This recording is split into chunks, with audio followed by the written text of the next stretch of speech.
Wrestling fans, we explode into Christmas for the 9th annual Paul Bearer Holiday Headlocks Toy Drive Cyber Fan Fest. A human sea of superstar guests have come to MWF Studios for live interviews, tributes, and virtual autograph signings. The good news is, if you miss these superstar signings, we have individual autograph photos available as well as all-inclusive VIP packages throughout the season. If you want them for yourself or to give us a holiday gift for Christmas, get the order in by December the 19th. On Christmas night, we'll reveal the winner of the massive Christmas Week Mega Raffle, where one lucky fan wins an entire jackpot of prizes, again, to benefit the Paul Bearer Holiday Headlocks Toy Drive. 2020 has been a brutal year for the economy, as well as our toy drive efforts. We could use any and all the help you could give us. Be part of the professional wrestling community. If you're going to take part in any toy drive this year, let it be one where we update Santa Claus's GPS and honor Paul Bearer's memory. Head on over to BostonWrestling.com now. This is Mick Foley. This is Harley Race. This is Shelton Benjamin. This is Mr. Wonderful Paul Orndorff. This is the Monster Abyss. And this is Daniel Bryan. This is JBL, and you're watching the MWF. Be there live.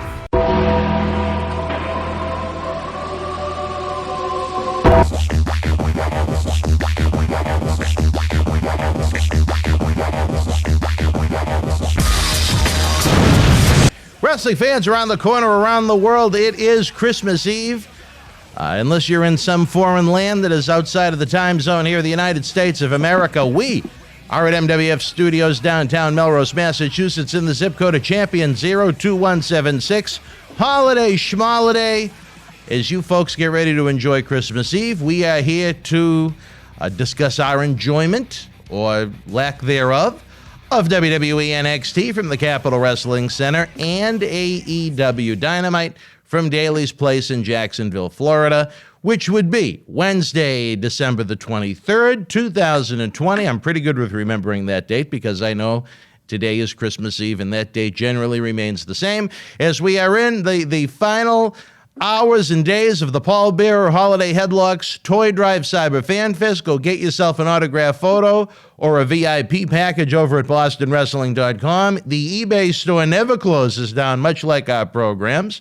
I apologize for the confusion on the times of the Tatanka and Savio Vega episodes last night, but when, unfortunately, you have such limited help inside the physical studio, with our partner in crime being in southwestern Connecticut, it can be hellacious, even on a holiday week. Nonetheless, a man that is so busy we cannot banter and jib and gib and get cheap plugs in. We'll introduce him right now, Mr. Matt Degnan. Matt, we wish you a very Merry Christmas Eve. No, I don't like when people say that. You don't like Merry Christmas Eve? No, I don't know. I don't think it's that. I don't know. I'm disappointed I did not get to wear my Grinch sweatshirt this year. It was such a. I do. I have one that I think it says "My Holiday Face" with the Grinch's face on it. But yeah, I got to be me. Face. What's that? That might be the everyday face. Well, either that or when Sarge Russo used to see me when I go into Noel's Salon at 347 Pleasant Street, downtown Malden, Massachusetts.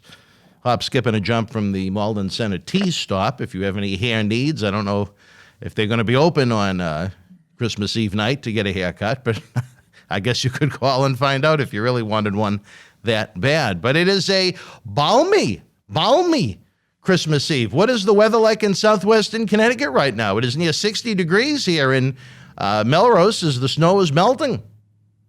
Yeah, it's about like 55 degrees here. So, yeah. I mean, it's really nice today, and it's partly cloudy. So, I mean, it doesn't really feel like Christmas. It almost feels like an Easter type of weather. Your socks are a little confused, maybe. Well, they're not on right now. They're not on right. They're nude. Yep. This would be X-rated right now at this point. Yeah, the feet are naked right now. All right. Well, for the foot lovers of the world, which Tony Atlas is not one of them, we have to continue to clarify that he is a man that has a love of women's athletic shoes, not actual feet. So that's very important to clarify a lot of the times for people that think that Tony has a foot fetish. He has no interest in the actual foot. I have never seen him have the actual foot on him. It is the sole of a certain kind of athletic tennis-type woman's sneaker. But for all of those celebrating Christmas Eve. I think it's important that they know that. Well, I don't have any of those type of shoes. No. Well, let's hope not. If you had women's athletic tennis sneakers in your closet, it may be time to keep you there. But that's a different story for a different time. It was a wild night of professional wrestling. It wasn't even head-to-head last night. It was almost confusing for me to try and take my notes. I liked it last night. I was able to watch basketball and NXT at the same time during the commercial breaks, then AEW after. I wish they did that every night, but it was like the good old days of the Monday Night Wars when you could, if you were a WWF fan, you could watch Raw live, and then TNT would always repeat Nitro as soon as Nitro ended. I wish AEW did that. I would much rather have that. Well, maybe the TNT executives are listening to our review of their program tonight, and they'll take it into consideration. I had no interest in the movie that aired after AEW. I don't even remember what it was, but I quickly glanced at it, and I said, you know what? Time to move on to other pursuits. The name was actually unknown. The name of the movie was unknown, really? Yeah. Well, maybe that's why it didn't stick to memory. I don't know. It was unknown. Which of these two fine programs are we going to review first? NXT. From the Capitol Wrestling Center. Yeah. All right, fire away, baby. What do we got? All right. NXT kicked off very quickly with the street fight for the NXT Tag Team titles. In this matchup, Oney Lorcan and Danny Burch retained those titles against Killian Dane and Drake Maverick. It was a fun opener to the show. I'm glad it actually felt like a street fight and had some violence to it, unlike the street fights we see in WWE. And I really don't get why every time around Christmas or any type of holiday, they tend to have street fights. I don't know why everything has to be street fights in WWE when the holidays come around, but I guess someone has a fetish for the movie A Miracle on 34th Street. Yeah, I mean, so they love to throw that in there. The Miracle on 34th Street fight. Whenever they have pay-per-views in Chicago, there's always the Chicago street fight. Whenever there's a show in Brooklyn, they always have the Brooklyn street fight. It's just the same stuff wherever they go. You think when they're in Dubuque, Iowa, they have a Dubuque street fight? Probably not. Probably not. All right. But it's just, I don't know why they always have to have, I mean, we saw a street fight. We'll see. I'm trying to think. I know Monday we had a street fight. Tonight we had a street fight. Did we have a street fight last Friday on SmackDown? I don't know. But I don't know why they have to do them every Christmas time. But I thought the match itself was fun, and it was definitely different from the main roster street fights. Yeah, like you said, it actually felt like they were fighting as opposed to just trying to throw each other into cookies and eggnog and things like that. Yeah, which, again, they always, even around Thanksgiving time, they always have those, the food fights or whatever they have around then. And then they have the tables around ringside with the turkey and the mashed potatoes and stuff. And it just turns into more of a food fight or just a joke. Random nonsense. Yeah. But almost like sometimes when Lawson gets in the Rumble. We won't even go there. Yeah. What did you think of the opener? I have to say this. Maybe it's because I have a little tiny amount of holiday spirit in me. It was probably the best thing Drake Maverick has done since he's been in WWE. I thought it was a pretty good match. Certainly not the most violent street fight we've ever seen, but it held your attention without competition worrying about to change the channel to another wrestling show. There was no alternative.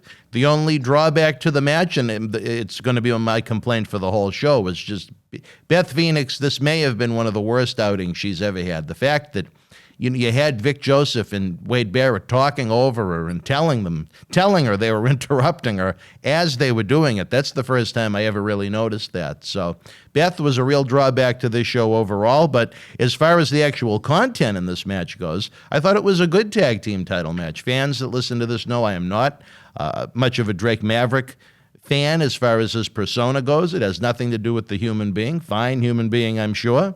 A couple of mutual friends that say he's a fine human being, but I don't really like his character. But here, I thought it was pretty good. Whoever put that match together, it was very well structured, and it was a good night for all four talents involved.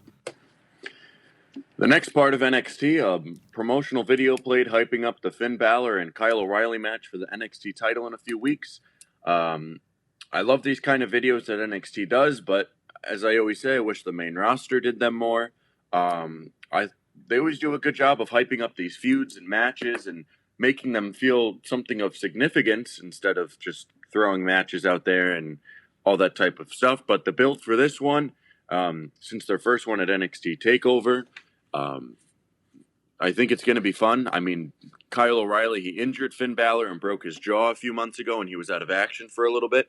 So I think the way they're kind of portraying this match more seriously is a good way to do it. What did you think of this little video that played? I think the first Balor and O'Reilly match is one of the more underrated main events in NXT history. I thought it was exceptional. I think just the way the show was structured a little bit, I believe it came after some kind of a brawl or a street fight. I don't remember the exact lineup to the show, but I do remember I was blown away at the lack of response that O'Reilly and Balor got. As again, I think you're talking about two of the best match-for-match wrestlers in the planet right now.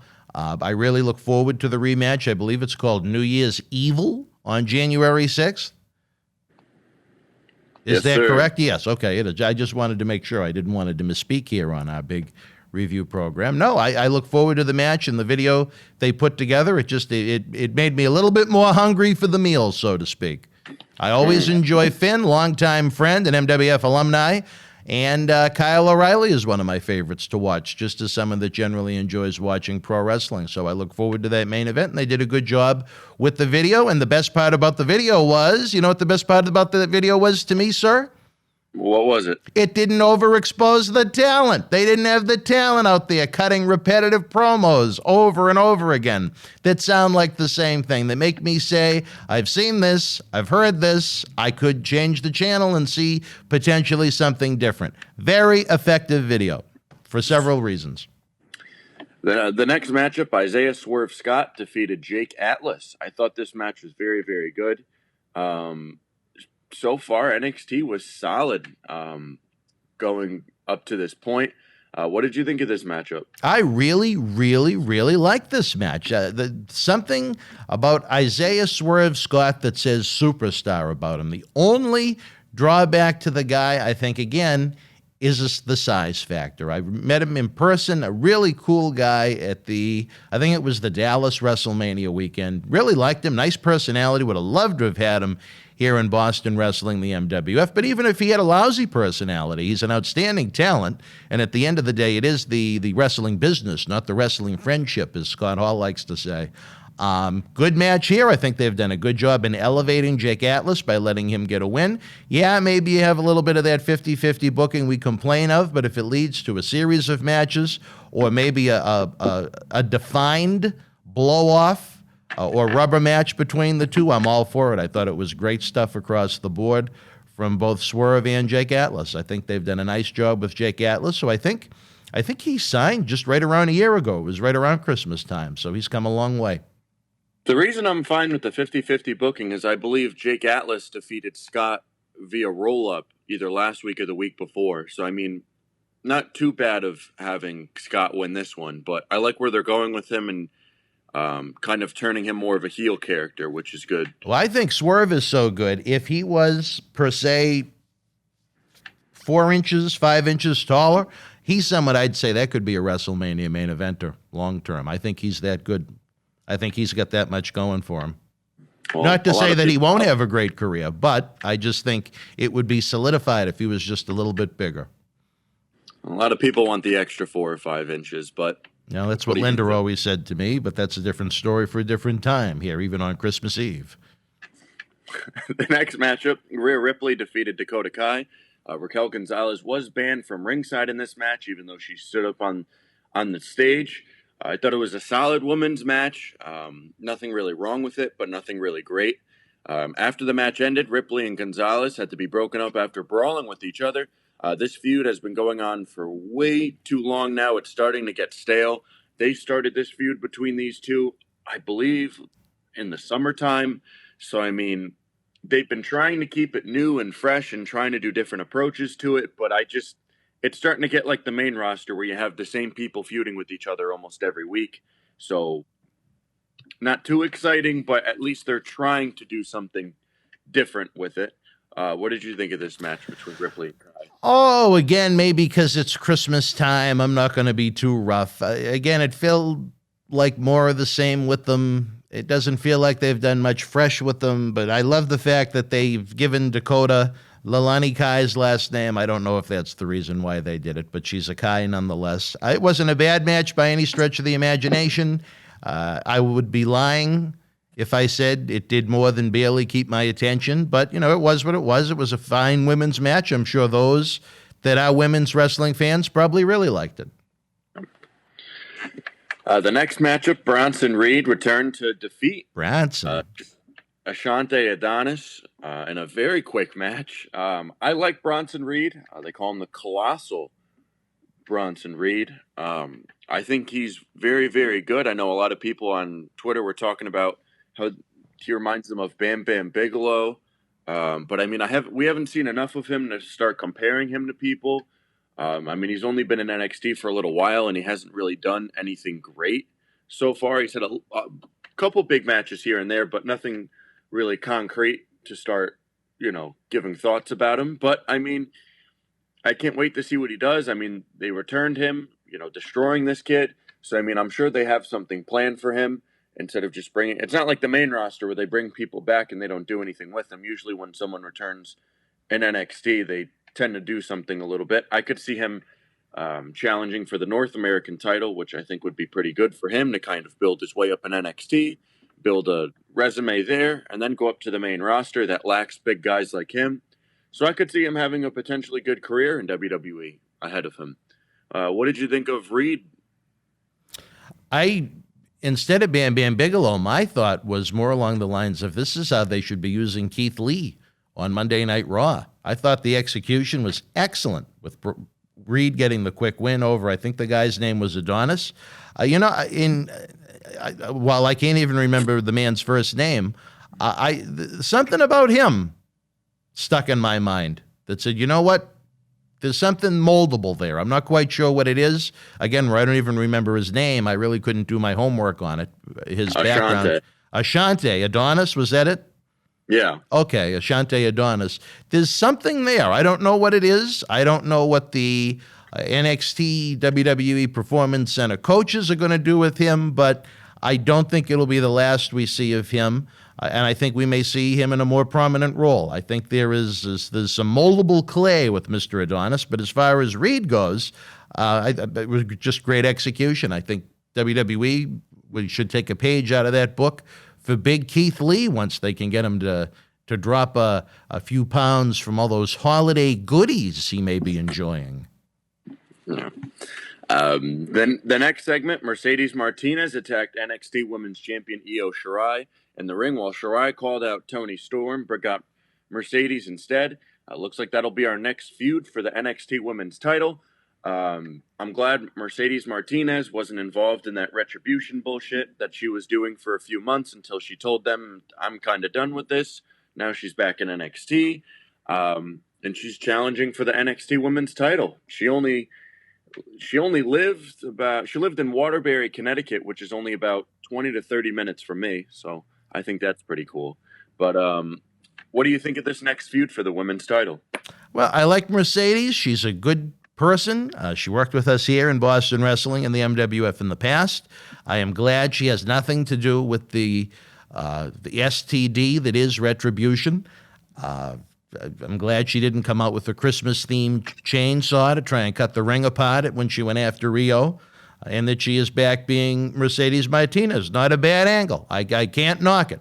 It wasn't spectacular, but for what it was certainly at the very least watchable. But at least it was something surprising in WWE. I mean, you were expecting Toni Storm to come out and just them to start fighting, but the element of surprise is almost gone in professional wrestling today. You don't get anything that really shocks you. Everything you see is either predictable or something that just isn't worthy of predicting at all, I guess you could say. Just not really anything of interest. I had to take rope and tie it under my chin. My jaw dropped so low. I was that surprised. Well, did you expect to see Mercedes? No. Okay. Leon Ruff defeated Timothy Thatcher in the next matchup via roll-up. After the match, Thatcher attacked Ruff, but Thatcher was stopped by Tommaso Ciampa. Ciampa then challenged Thatcher to a match in the Fight Pit. I believe that'll be happening on New Year's Eve as well. They are stacking that card very well. What did you think of this match? Yeah,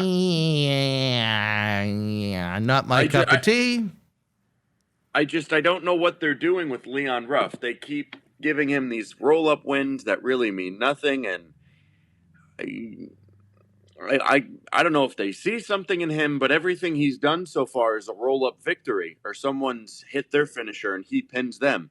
So, I mean, I don't know what they're trying to do, but I don't know. If I was in the NXT creative meetings, he would not be amongst my top 20 of those that I'd be looking to push, but maybe there is a diamond in the rough, no pun intended, with Leon that I just haven't seen yet. There is nothing about the youngster that impresses me yet. Maybe that'll change as time goes on, but I like Timothy Thatcher. I like the idea of the match that he's going to have with Tommaso in the Fight Pit, not to be confused with the pit stop that your good friends Knobs and Sags, the Nasty Boys, used to use. But, yeah, that match wasn't my cup of tea. No. That was really the only down part of the show, in my opinion, was that match. After the match, it was okay, but I really could care less about it. The next match, Tyler Rust defeated Arya Daivari. I like this kid, Rust. He's a very good wrestler. He does unique stuff in the ring that actually looks like wrestling.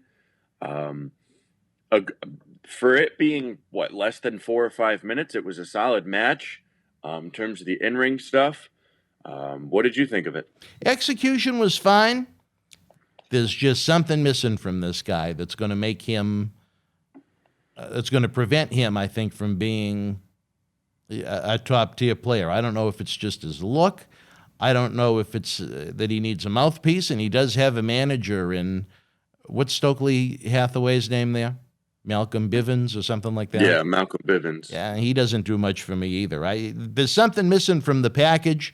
I think it's right now more of to me, a piece of clay that needs to be molded. And that's not to say that can't happen. I thought the execution was done well. I mean, that's what you'd be looking to get, just a quick, decisive victory for the man, get a few of his moves over, get him over as a heel, and go from there. Where they go from there with Tyler Rust, I don't know. Every time I think of Rust, I think of our old friend Bob Kershaw. That's a different story for a different time. But yeah, the execution of it was fine. If I look at that guy, I need to see more of him before I can think of, okay, what are we going to do with him over the next 3 months, the next 6 months, the next year, and so on. Yeah, I mean, I like him so far, but as you said, I have to see what he molds into. The main event of the night, Adam Cole defeated a returning Velveteen Dream in the main event. A good match to close NXT, and it was a good show, but it didn't really have any emphasis on it. It felt like a weird main event that it kind of was flat, but still an overall solid match. It kind of had a filler main event feel to it. You know, like there wasn't really any stakes to it. They set it up like halfway through the show. So, I mean, usually main events, you want having some emphasis or meaning to it. And this one really didn't have it, but it was still good to some degree in terms of the in-ring. But, I mean, in wrestling, you need to have both aspects. You need to have good in-ring work and something, you need to have a feel to it. And it didn't really have that. So, an okay ending to the night. What did you think of the main event? Well, I never like to see Velveteen Dream, as you know. I was expecting those hashtag Fire Velveteen Dreams to pop up, but I guess that even the fans and the PC movement weren't in the mood to bury Velveteen on Christmas Eve, as I saw some tweeting, or Festivus, as others were tweeting. But I actually thought the match was pretty good. I think Velveteen, he's got great charisma, great personality, despite my personal dislike of him as a human being. I think his wrestling work can be very awkward at times, I think is the best way to describe it. But Cole did a great job with him. The match held my interest, and sometimes it can be lost with Velveteen Dream. Those punch/slaps that he throws awkwardly lose me a lot of the times. But no, I thought it was actually a very good main event. Did it have a big build up to it? No, it was just kind of put together in the middle of the show. Does it have meaning towards future episodes as we saw the show go off the air this week? No, I don't think it really leads to anything coming out of it, but we don't know. But we could be in for a surprise next week or the week after or something like that. But as far as the context of the match itself from bell to bell, I thought it was actually pretty good. Yeah, I mean, really the only, I would say, down part of the show was maybe like the last 20 to 25 minutes. Compared to the rest of the show, but I thought the whole show itself was actually a solid NXT. We can get into our grades now. I gave NXT before we go, I want to get into what really killed the show for me with the Gargano family skits. Oh yeah. That was just atrocious. To take a quality athlete that the fans generally loved, like Gargano, and you have a guy like Austin Theory that could be a long-term potential future main eventer for WWE, one of the rare guys that has a little bit of size to him, or maybe it just stands out more when he's in NXT. I mean, can you imagine if back in 2000 and 2001, WWE was making skits like that with Randy Orton and Brock Lesnar and OVW? I mean, please. It was embarrassing. It was humiliating to me. They've pissed on all the goodwill they created with Gargano over the years, so him and his wife can be these sports entertainment heels, and now they're going to drag Theory into it, and I think that's just a colossal mistake for someone that has so much potential. He is someone that should be very, very, very much protected, not someone put into comedy nonsense that the fans, anyone with common sense is going to scoff at. Yeah, I mean, that was one of the deciding factors in my grade was just those. And it's not even like they did it once or twice. It was like 3 or 4 times. Yeah, it wouldn't end. And it's just, it was nonsense, and it didn't need to be done at all. Who wants to see it is the question. When putting together a show, the powers that be should sit there and say, who are we trying to hit with this? Where is it going? I mean, did that nonsense make Gargano more of a hateable heel because they exchanged Christmas presents at his home? Did it make Austin Theory of any more value? I don't even know. The indie, whatever her name was, did it make her of any more value? Was it... is it going to make fans want to tune in anymore? Oh, my dear Lord, you won't believe who just pulled up in front of the studio. Oh. A very good friend of yours. One thing that you cannot dispute about the man is that he's French. The part that could be partially questionable is if he's a... douchebag. Yes. The French douchebag, ladies and gentlemen, has pulled up in front of MWF Studios. Always a treat here at, what time is it now? Just after 1 o'clock, usually as he's getting ready to go home. So this is a Christmas Eve surprise for me. But now I'll have to hit the mute button on that term as he gets ready to walk into the studio. But, I mean, the Gargano thing really took away from the show. And if you look, other than that, it was really a solid night for NXT. I mean, Leon Ruff and Thatcher, that was probably the low point of the night, and it really didn't take up too much time where it was too much of a downer. But, I mean, I gave NXT a 6 out of 10. I thought it was a good night for them. Jeez, I thought the way you spoke about it, it was going to be a lot higher of a grade than a 6.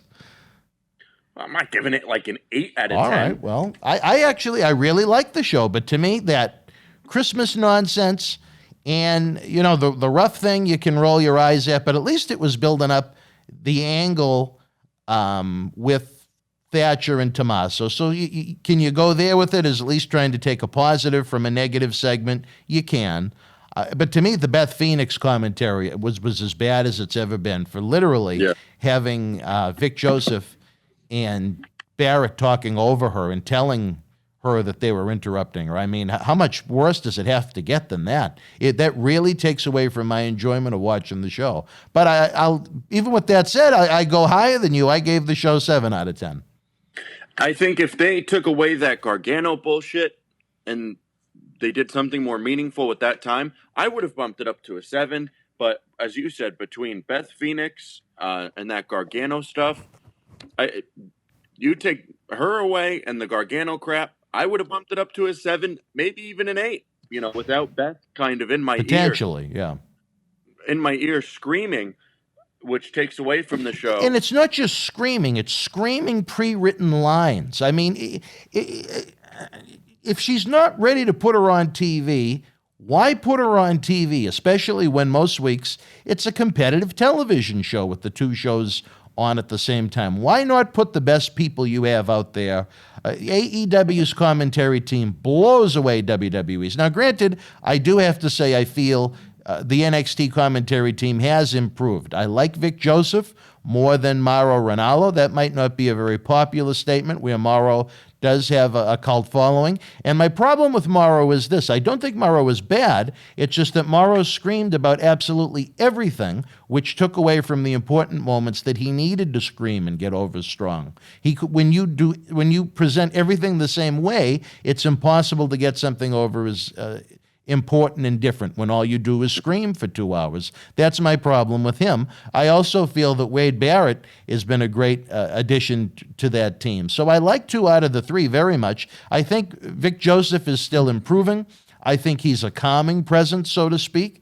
I think Barrett is very effective in getting the wrestling part over. I have no idea why Beth Phoenix is there other than that she's Edge's wife, and they probably feel they're being progressive by having a woman on the commentators team. She does nothing but take away from the enjoyment of the show, screaming phrases that no human being would ever speak. If she even spoke like a human being as she screamed, okay, but I mean, if you listen to just the words that she speaks, no human being would talk like that. And it's awful. How do I really feel? Yeah, as we go into our break. Well, I'm not going to interrupt you because there could be news and notes. There's no news and notes. The one week I'm kind enough to leave that door open without kicking it shut in your face before I forget, there is no news and notes. All right, well, that's fine then. All right, so right now, fans, we're going to take a brief time out. Don't forget, the clock is a-ticking. We got the autograph photos. We got the VIP packages. We want to update Santa Claus's GPS to find every good kid's house this year. I mean, you talk about a busy night for us and a busy season for us with all of these great video productions. Imagine how busy it has been for the Kringles up on the North Pole. No. Yeah. I don't. All right, well, head on over to BostonWrestling.com to get yours now. In case you forgot about all the happenings with the Holiday Headlocks Toy Drive, check it out. We'll be right back to talk AEW.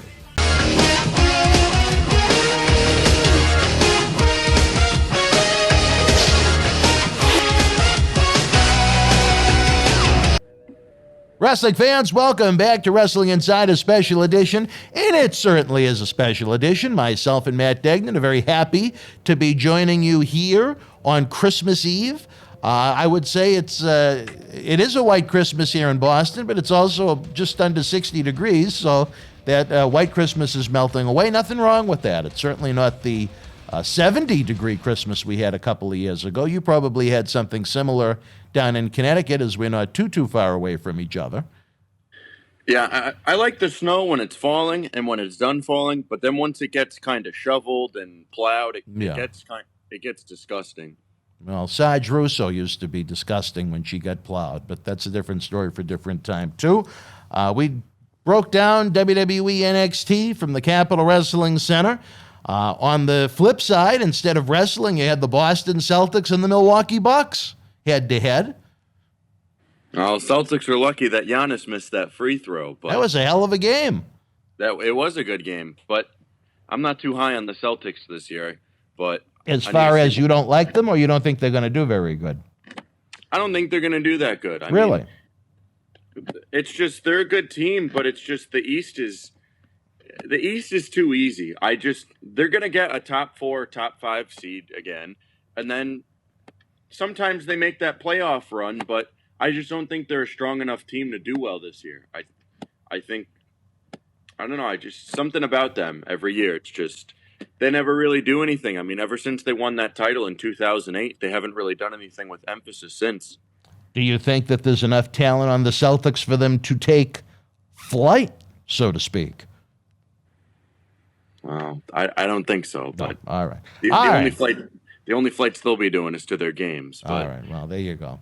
Not to be confused with Top Flight, which is the direction I was going with the joke. But you kayfabe me. That's all right. All right, wrestling fans. After the Celtics won a nail-biter with the Milwaukee Bucks, it was on to AEW Dynamite from Daly's Place down in beautiful Jacksonville, Florida. From there, sir, take it away. Chris Jericho and MJF defeated Top Flight in the opening match of Dynamite.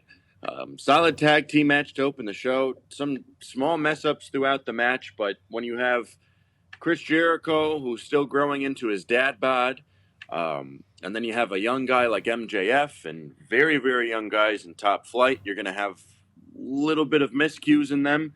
I don't think Jericho should be wrestling every week. I mean, it's weird. He was in decent shape at the beginning of the year, but by now it looks like, I don't know. After the match, Jake Hager says he will face Wardlow next week on Dynamite. So we're finally going to see that match. I think that'll be a good match. Two bigger guys, which you don't see in professional wrestling, facing each other. But back to Jericho for a second, I don't know why they had him opening the show. I mean, I know he's credible and stuff like that, but to the fans that don't know him and seeing him, yeah, he's credible to wrestling fans, but non-wrestling fans that are watching the NBA, I mean, I don't know why you wouldn't have wanted to start with someone like Omega opening the show. I mean, he did his promo later in the night, but I mean, I would have started with your world champion. If you're going to go right after NBA, I would want to start with my world champion right off the bat. You actually answered your own question. The reason they opened the show with Jericho is because they wanted a familiar face to casual or lapsed fans that may have stayed on the channel after the basketball game. And really, who do they have better in the company right now as far as being a mainstream long-term star than Chris Jericho? But that's what I said. Yeah, he's credible. But if I'm a non-wrestling fan and see him, especially like, even if I did know him and I look and I haven't watched in a few years and I see him like that, looking with the dad bod, how would that make me want to stay on the channel? If he was Chris Jericho of like 2006, okay, let me stay on the channel. But Chris Jericho of 2020 doesn't make me excited to stay on the channel. That's why, I don't know if you saw on Twitter, but there were a lot of NBA fans who were kind of making fun of Chris Jericho. Fans that really don't watch a lot. There were also fans that have been away for a while. I saw on Facebook and Twitter that were making fun of him and how he looked just out of shape. Well, if you haven't seen him in 10 or 15 years, you may have been in for a bit of a surprise. No, but I mean, a lot of people were making fun of him, and I mean... No, it's funny. This morning I was on the phone with the chairman of Boston Wrestling Sports, Mr. Manolian, who just, as you know, is not a huge fan of the industry outside of what we do, but he was literally shocked at what he saw of Chris Jericho on Dynamite last night after the Celtics game. So you certainly proved your point with the comment you just made.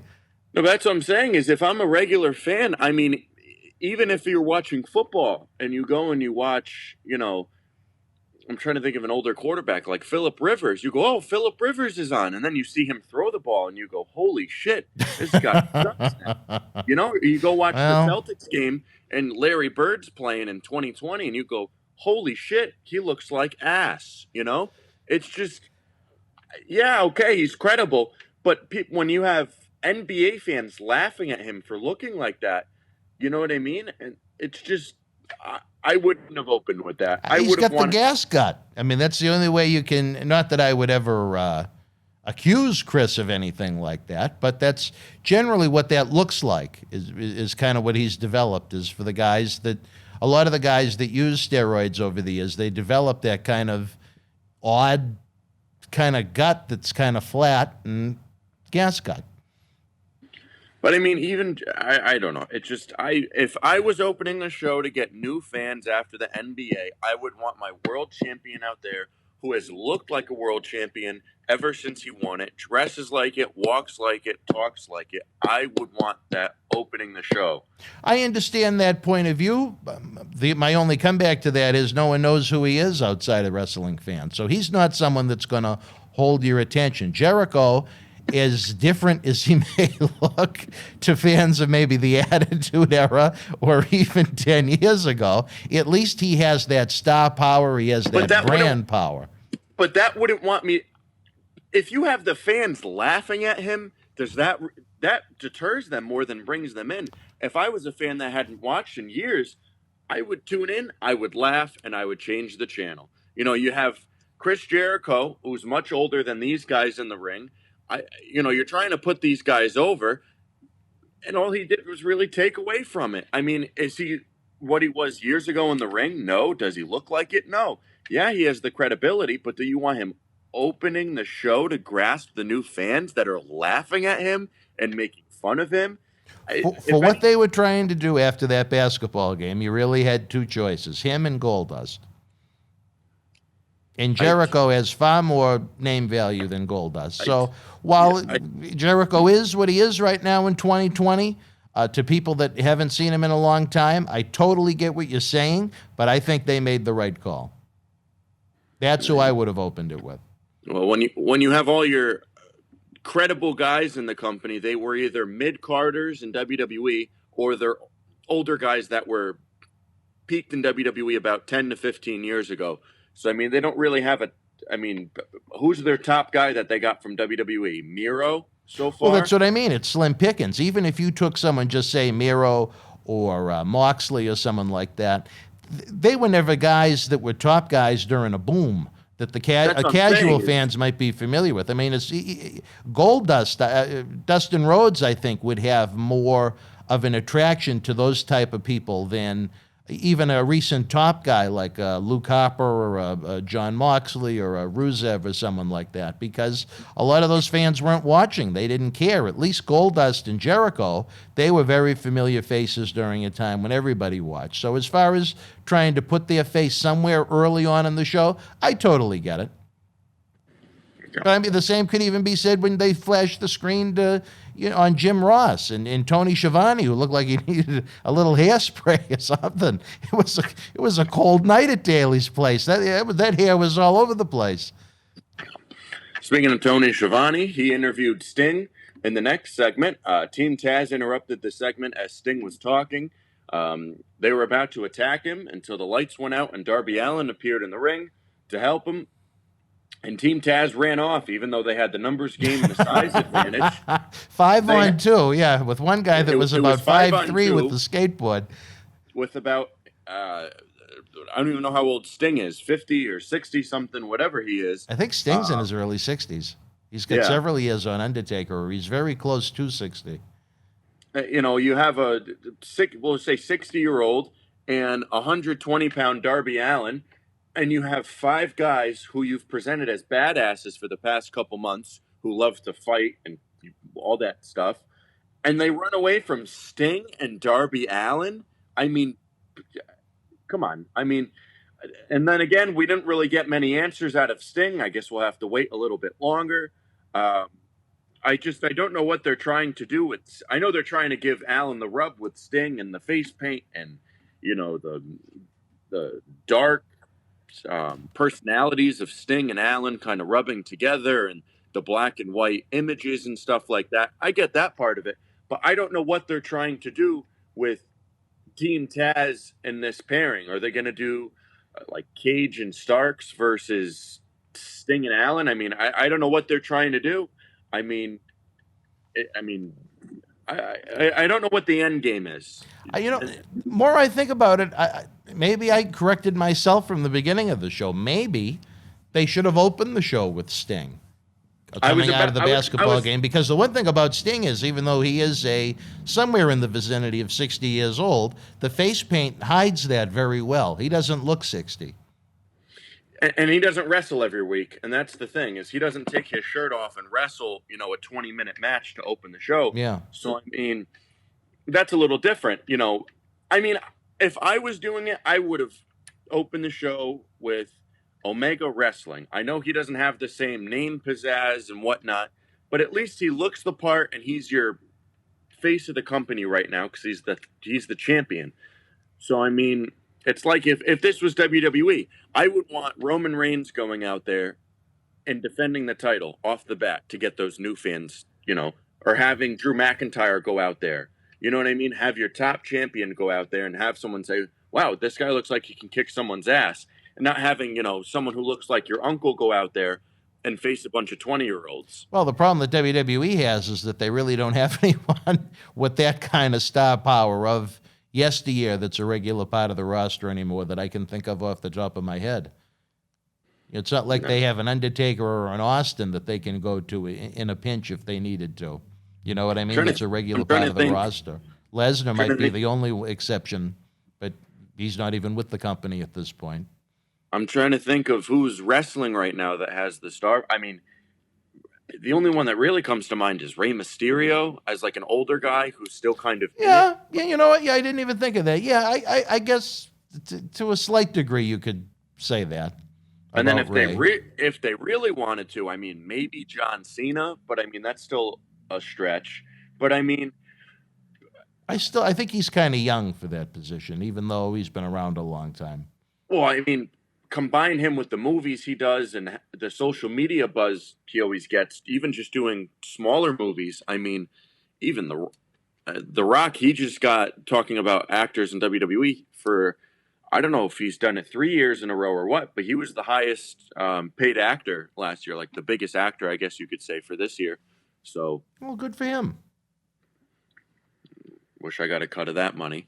But the next match, Jurassic Express, Jurassic Park, as you like to say, defeated 5, 10, and Colt Cabana, the Dark Order, and trios action. And this is when the show really, really, really started to hit downhill.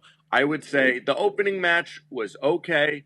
The segment with Sting was kind of just an eye roller, but it was okay.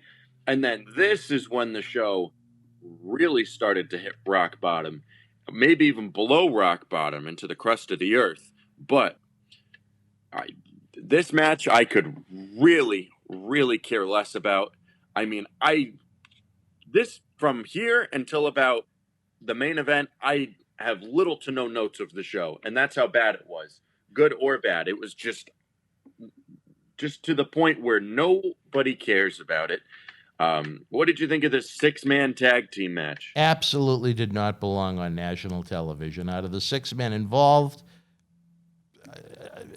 Jungle Boy is the only one that I could see as even having the potential to go that route in the future. And he's so thin, even that could be tough to try and get across. The bigger guy, what's his name? Is he Luchasaurus? Yeah, he roars. Well, I have Cecil for that, but I just, he's a big guy, but I mean, they have guys that are that tall in that company right now, and he doesn't do anything that really stands out other than have a kind of a colorful mask on it. I mean, if it was a company that was meant for kids, they might be kind of fun, but when you're trying to hit the 18 to 34, the 18 to 49 demographic, I don't know too many people in that demographic that want to see a prehistoric faction, but that's just me. The next match, Pac defeated Butcher.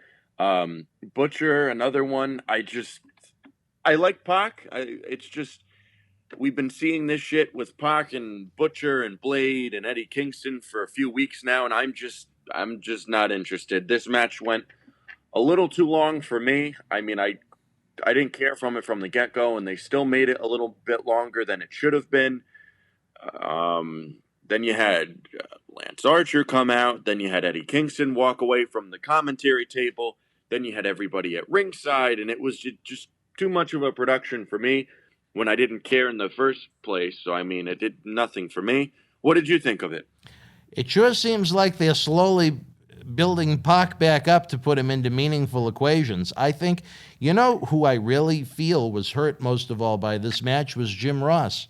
When he was opening the show and running, or maybe it wasn't opening the show, but at some point running down what was going to be happening during the duration of Dynamite, he said, when he mentioned Pac and Butcher, this one is going to be a classic. And that hurt his credibility. I mean, come on, JR. And I have all the respect in the world for Jim Ross. He's been here in this studio. He's a great human being. He's overcome a lot in life. He's had one of the most unique and great careers in this industry as far as what he's done, dating back to the early 1970s when he broke in as a referee. But to even come close to labeling Pac in The Butcher as a classic before the match even happened, I sure hope someone fed him that line and that didn't come from the top of his head, or he should be checked for dementia. Yeah, I mean, sometimes those AEW commentary is good, but when they start saying, "Oh, this is going to be a classic. This is going to be," I mean, sometimes Michael Cole does that stuff too, where he starts getting a little too over himself and stuff like that. Well, Michael Cole has no credibility, and he hasn't had any credibility since he debuted in 1997. Jim Ross is the epitome of credibility, but for him to make that statement, I was bewildered, I guess is the best word. I was like the Butcher's mustache. I was bewildered. Well, they work as salesmen too, but I mean, sometimes you can read through the bullshit of a salesman, and that right there is the epitome of that, of when a commentator says something you just roll your eyes at. But the next segment, Kip Sabian and Penelope Ford announced their wedding date for February 3rd with Miro as their best man. Another thing I could care less about. I mean, their wedding, I mean, if it's definitely not the wedding of Savage and Elizabeth. I mean, they have no star power to the point where, let's see them get married. No one cares. You know what I mean? If it was like meaningful people who had credibility, okay, maybe some people might watch it. But I mean, does anybody really care about these two getting married? I mean, what have they done in the company for people to say, they're going to get married? This is going to be fun. I mean, someone's going to interrupt it. I mean, maybe even more than one person, the way AEW does it. But I mean, it's going to get interrupted. It's probably going to be best friends or something like that. So, I mean, that feud's going to go until at least February. But I mean, I like them announcing like a future date for it, like down the road, instead of just, next week. I mean, there's planning that goes into a wedding. So, I mean, it makes sense from that standpoint of they have to plan it and stuff like that. But I mean, does anybody really care about them getting married? No. I mean, I know I don't, but do you care about them getting married? If they had put time into developing them as a couple, or to have done something interesting with the two of them since AEW began its journey a year and a quarter or so ago, maybe. I have zero interest. I don't think I'd recognize Penelope Ford if she crossed the street right now. I think Kip Sabian has a lot of upside to him. I think he's, as I like to call, a future star, superstar. I think if he could put on 15 to 20 pounds of muscle especially, I think there's a lot of superstar potential in Kip Sabian. As far as having a woman with him just to have a pretty woman by his side, I don't know what he gets out of it. I don't think she necessarily is bad enough that she takes away from what he does, but I just think the whole video game nonsense part of the persona hurts him more than anything. As far as the wedding goes, I couldn't care less. Tip of the cap to them, at least to a little long-term planning, even though it cannot be Bash at the Beach this year. Beach Break on Wednesday, February the 6th, at least has a little sizzle to it. I'm going to guess that the powers that be at AEW, when they were at the booking table or the writing table or whatever they might want to call it, they're going to say, you know what? Wrestling weddings usually do pop a rating. Let's go with it. But most wrestling weddings are done with established superstars. Kip Sabian, would I call him established? Maybe somewhat in the company, but can I think of anything meaningful he's really done in AEW as much as I enjoy his matches? No.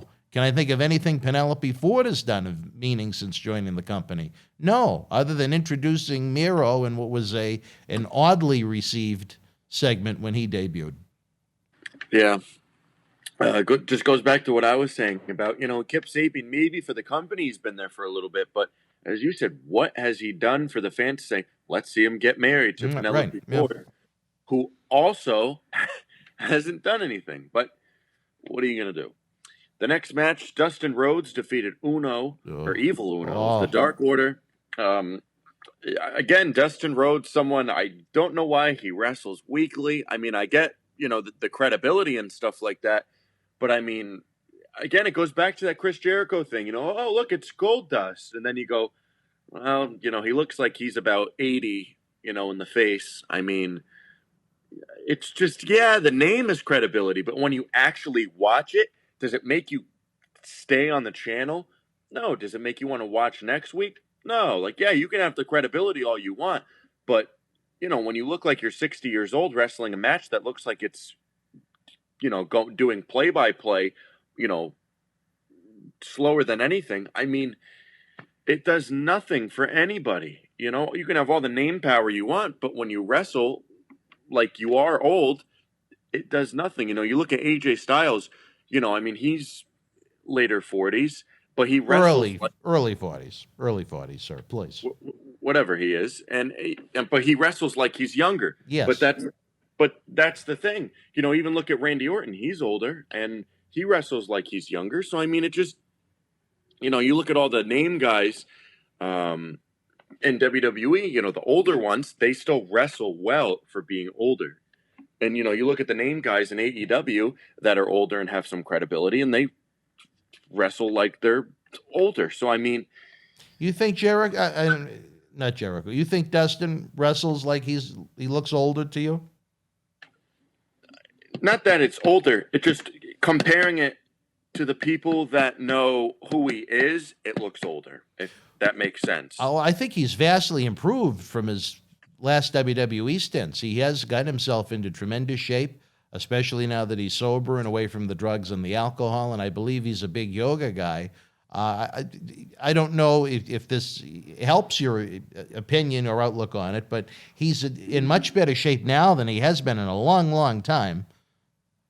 It's great shape, but it's different when the bell rings. I mean, people who know who he is, of Goldust, of the 90s, early 2000s, mid 2000s, whatever, it's just you compare that to now, and it's different. Yeah, he could look great, but it's the actual wrestling itself. And it's just when he's wrestling someone, if he was wrestling someone else that had somewhat of credibility, okay. But when he's going up against Evil Uno, I mean, just two worlds that clash, that it's not a good worlds colliding too. No, Evil Uno, like you talked about the crust of the earth earlier on, that's where he needs to go. As far as male wrestlers go, other than Titus O'Neil, he ranks up there as amongst the worst that's on mainstream wrestling right now. I don't get it. I don't think I ever will, and I don't think I want to.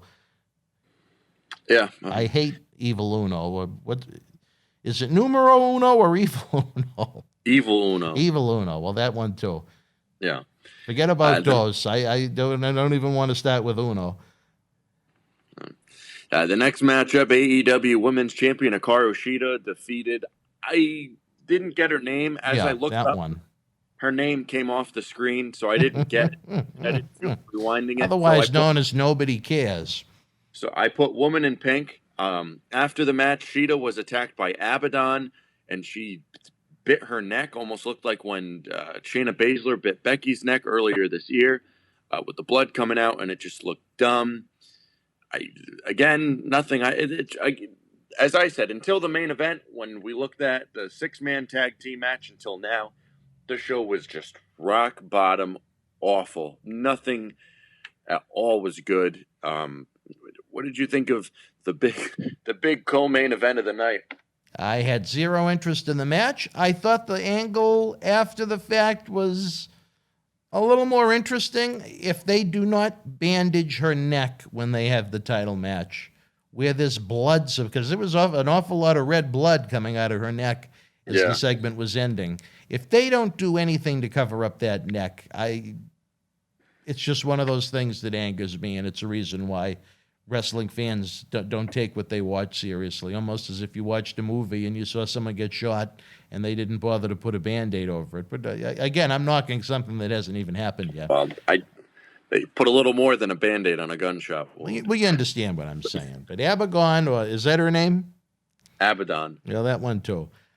She has kind of a unique look. I know very little about her.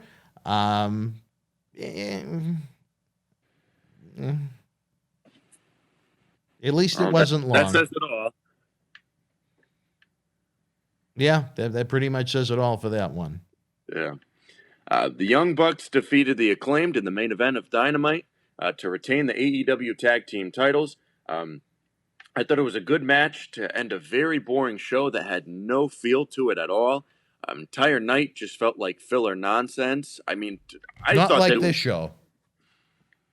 What? Not like this show. Yeah, I mean, the show itself, I mean, the beginning and the end were the best parts, and even that were still just okay. I mean, the best part of the show was the ending of it in the main event, and I don't think the fans from the NBA game really stayed until the end after.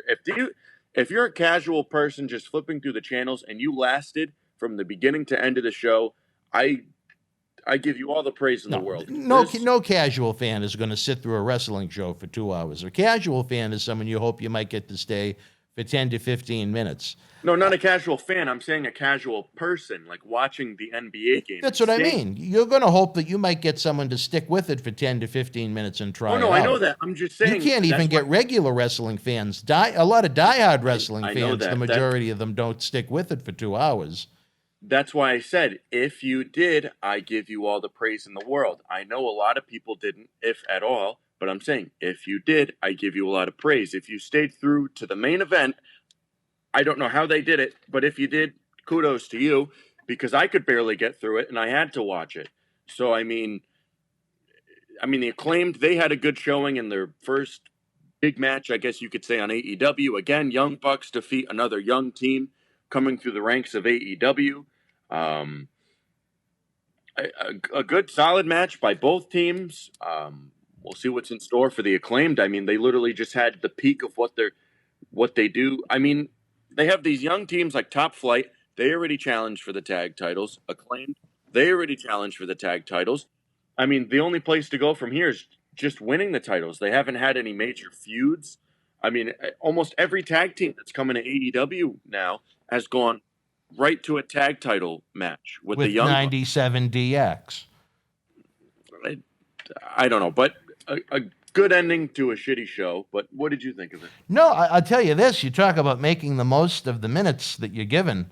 Acclaim did an outstanding job, and I think it's worth saying, as far as being biased, Anthony Bowens is someone we've spoken to about coming to the MWF in the past. And I think it showed why. I thought they did a great job in their promos leading up to this match. They used their social media effectively in creating their own almost like home shopping club versions of the Young Bucks book to try and job them out. They did some things on their own outside of the auspices of AEW to try and build themselves up, which reminded me a lot of my buddy Leo Rush. I think that's very smart.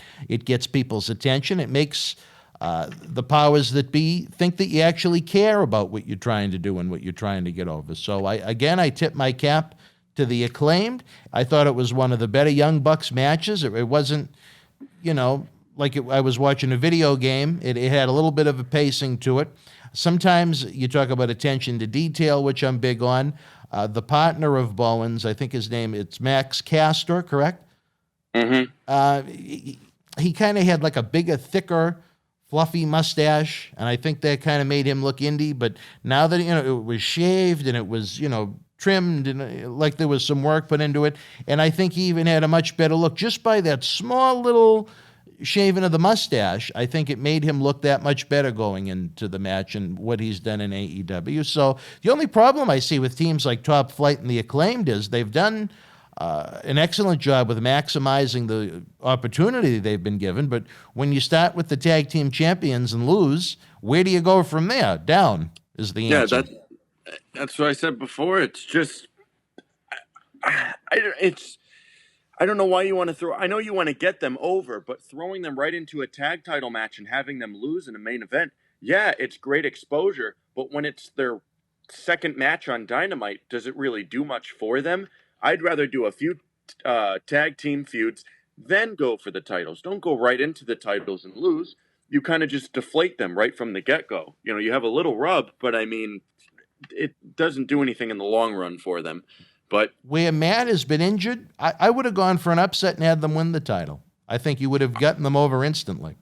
I was thinking about that because I kind of knew the Young Bucks were going to win. I really didn't think the Acclaimed. But as I was typing Young Bucks defeat the Acclaimed in the main event, I was kind of thinking to myself, I was like, maybe they'll have the Acclaimed kind of do a little upset here to end the show, you know, kind of like a shocker, you know, and a late night Dynamite to get people like, oh, we got to watch next week to see what happens. You know what I mean? It would have come across as a really big surprise to AEW regular fans, that's for sure. Yeah, I mean, you know, the show ended at about 12 a.m., so I mean, or a little bit past that, actually. So, I mean, you know, I have a little surprise for the people. I said, oh, I'll just go to bed and I'll watch the rest tomorrow or something like that. End the show with a title change, you know, and then you get people saying, shit, I should have watched the rest of the show. Then next week and the week after, they'll say, you know what, I'm going to have to watch the rest of the show because you never know what can happen. That's the surprise factor of it. And there's nothing like that in pro wrestling anymore because everybody knows what's going on. Everybody knows the finishes. Everybody knows the storylines and what's going on. It's too predictable. They need more surprises to get people to watch hour to hour to hour. And this show was booked a lot like the Saturday night's main events on NBC back in the 80s into the early 90s, where the show started at 11:35 after the nightly news went off the air, replacing Saturday Night Live. You try and get the first one or two marquee matches or segments on early, and then knowing that the viewership was going to fall the later the night got. With AEW, with the show starting too late, again, I'm thinking with Jericho, they wanted to get a marquee name on there.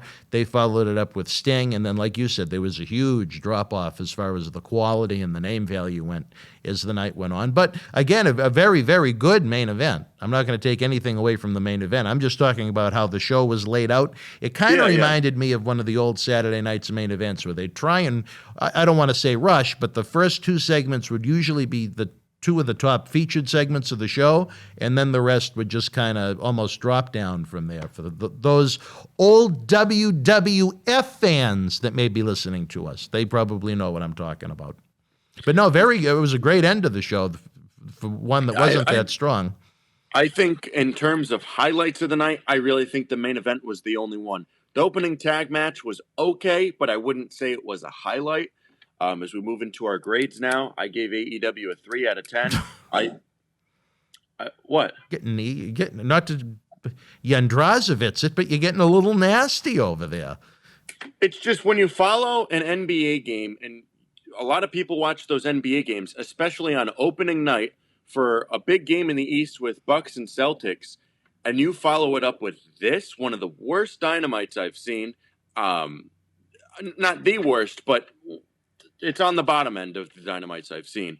And you follow it up with this? Please. I mean, the best part of the show was the last, 20 minutes of it? The rest of it, you can almost put in the garbage. I mean, even the Sting thing, that was fun until you had Team Taz run away from Allen and Sting. So that even had a downward spiral to it. And even the opening match, I really, again, okay, but not great. So, I mean, looking at the show as a whole, what was good of it? 20, 25, maybe 30 minutes at tops. So that's why I give it a 3 out of 10. Well, I guess I feel a little bit more generous than you. I gave it a 4.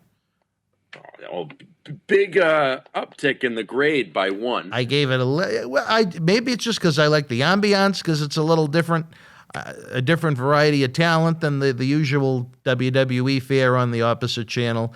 I'd like to see Top Flight maybe hidden a little more where they're still kind of green. I know Airwolf is someone that we're going to have here in Boston wrestling in the future, if we can ever have wrestling in Boston again.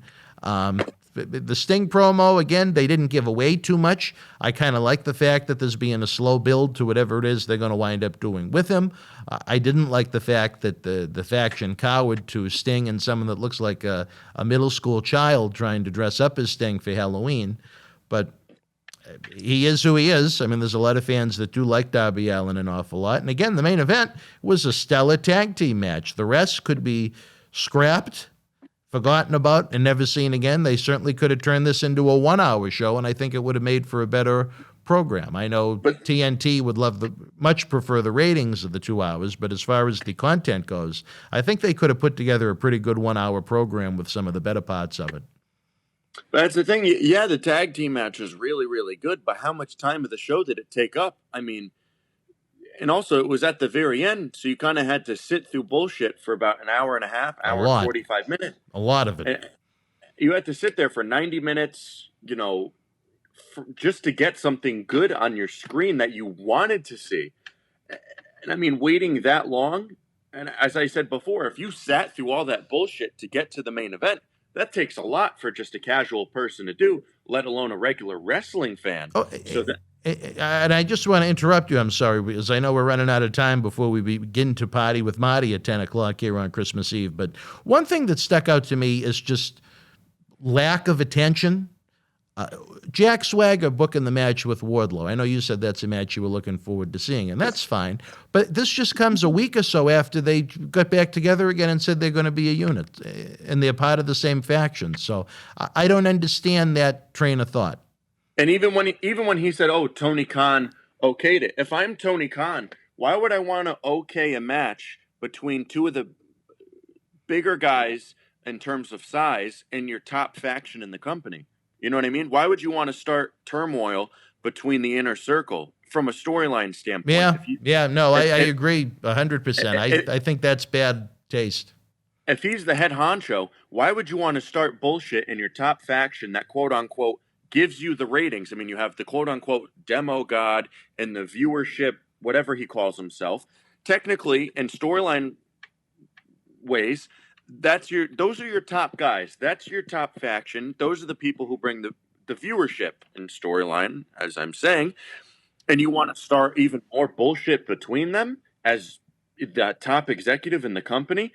It doesn't make sense. It's almost like Vince okaying a match. I mean, they don't even have factions in WWE. I mean, I don't even know, because they have no. You can't really compare it to anything in WWE. That's all right. 30 seconds. We got to take it home. We're running into party with Marty time, baby.